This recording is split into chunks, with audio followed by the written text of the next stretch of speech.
Hey, what is up guys, welcome back to the channel and welcome back once again to Gran Turismo 7.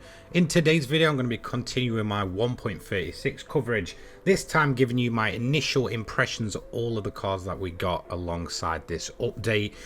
Some are pretty much brand new, whereas there is one that I'm going to slightly touch on which just isn't new, and I'll kind of touch on that a little bit later on.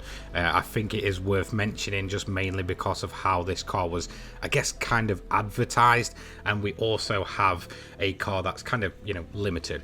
So first up, we're going to talk about one of my actual favorite cars that has come to the game that I expected nothing from, but has instantly become a massive joy to use, and that's the Chevrolet Corvette C1 from 1958. Now, in terms of its customization, there isn't actually really too much, but it's just enough to give it another, I guess, stylistic change and almost build it into a proper 50s race going version of this machine.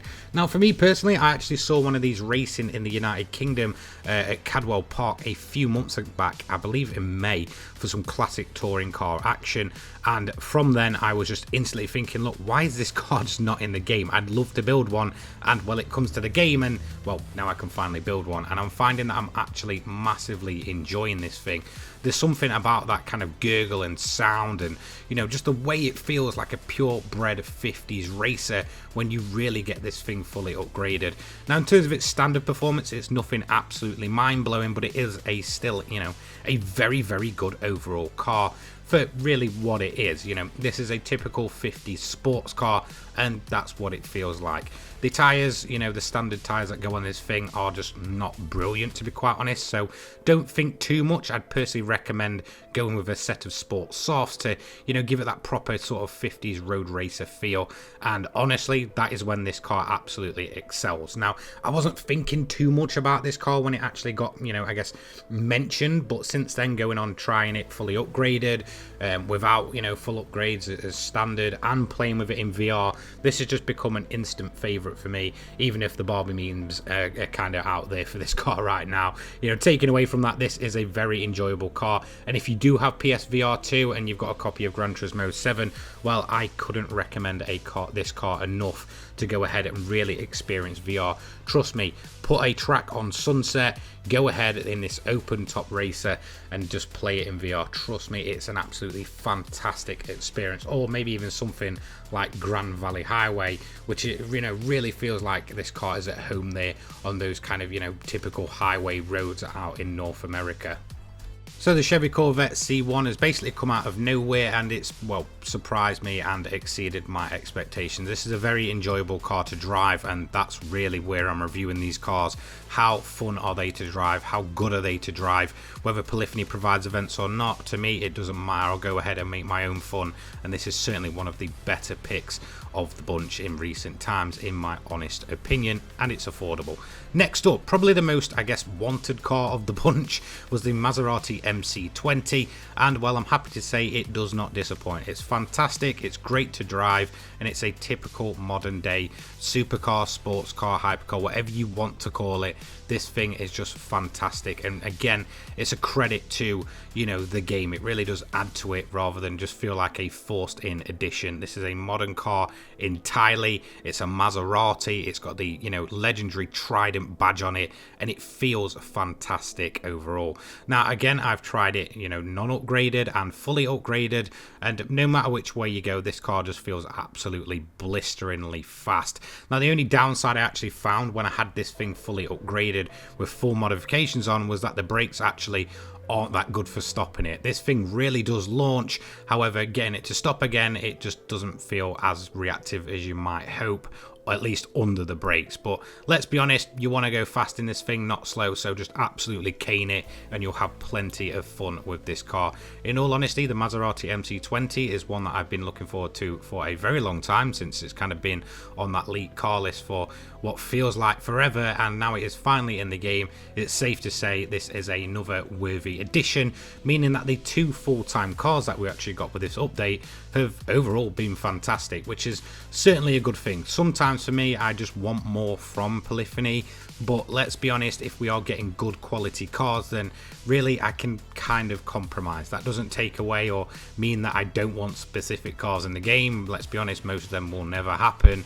but you know, this is a very, very good, well, I guess, quality model, quality feeling car, and it does feel like it fits in rather quite nicely in actually making the hypercars and supercars a little bit more modernized as of recent anyway. Obviously we've got the Valkyrie, we've had the Maserati MC20, and it's starting to get me a little bit hyped as to what is the next modern supercar or whatever that is going to come to Gran Turismo 7, because you know, these models are absolutely stunning, and for me there is no better place to drive these cars than honestly within GT7, just because for me the foundations that are there for GT7 are fantastic in terms of the driving physics and just how the cars feel and change depending on if you upgrade them, how you set them up and stuff. It's just, for me personally, absolutely unmatched, and the MC20 is definitely a credit to that system in place. I just hope Polyphony really does build on this in the future, and if they want to go down the fantasy route of getting maybe a new Group 3 in there that maybe doesn't require a real license or something,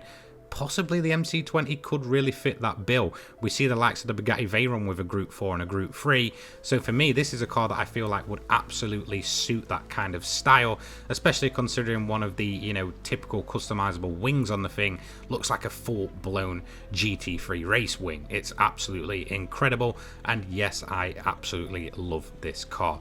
Now that is it for the MC20, and that is it for the Corvette C1. Those were the main cars of the update, at least so far, and I'm going to touch on that a little bit later. But there is another vehicle that I really do want to talk about, and it's not really going to be continuing this good note of, you know, these fantastic first two cars that we've just been through. So let's talk about this pesky little thing, shall we? This is obviously the Nissan GT-R Nismo GT3 from 2018, and I feel like this was so misrepresented in the trailer that it made a lot of people that might not have been around, you know, maybe since day one or the earlier life of Gran Turismo 7, you know, have kind of been fooled by thinking this might be a new car. Maybe they just didn't realize that there's already a GT-R 18 in there and this isn't a new car, but the way Polyphony went about doing the trailer and hyping this car up, they almost made it seem like it was an entirely new car. Now this is a gift car, you get it for free, I cannot complain about that. I believe the car as standard costs around 600,000 credits, and this has just ended up being my third one.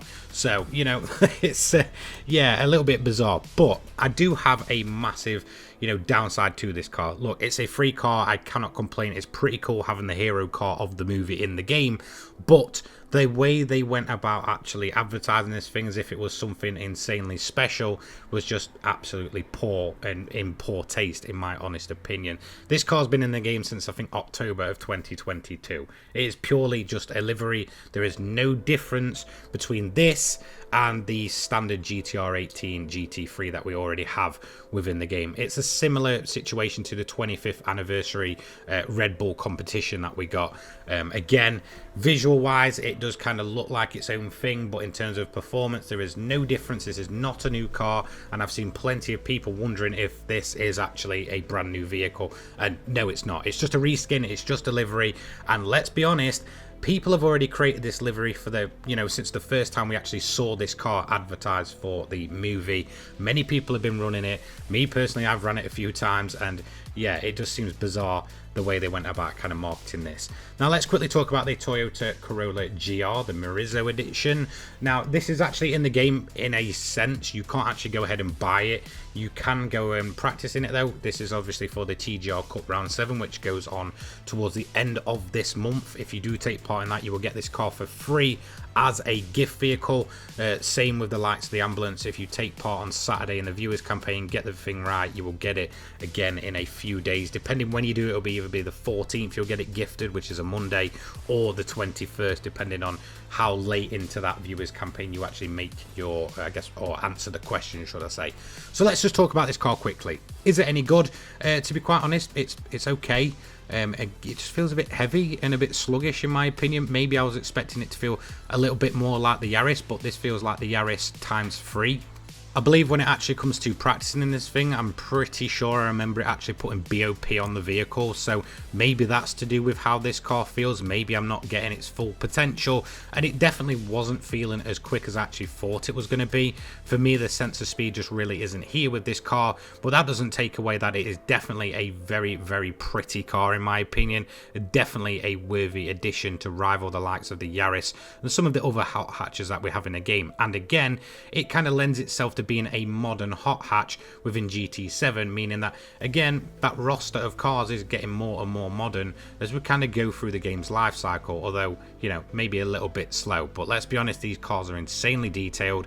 You're probably not going to see car detail as good as Gran Turismo anywhere else, so you know, I can kind of give them a bit of leeway for that. So that is going to be it for my first impressions of the cars we can currently test. I'll talk about the ambulance when I can finally get my hands on, you know, it, I guess. I'll try and get it as early as possible, give you my first impressions, give you a full review. I have 4 single reviews coming out for the C1 and the MC20 very shortly. The GR Corolla, again, I'll just do further down the line when I can finally get it in its bog standard form with no BOP, and then I can go ahead and give it full upgrades as well to see how it, you know, handles as much power as possible put through it. Again, I do think that is going to be a good base for all of that power.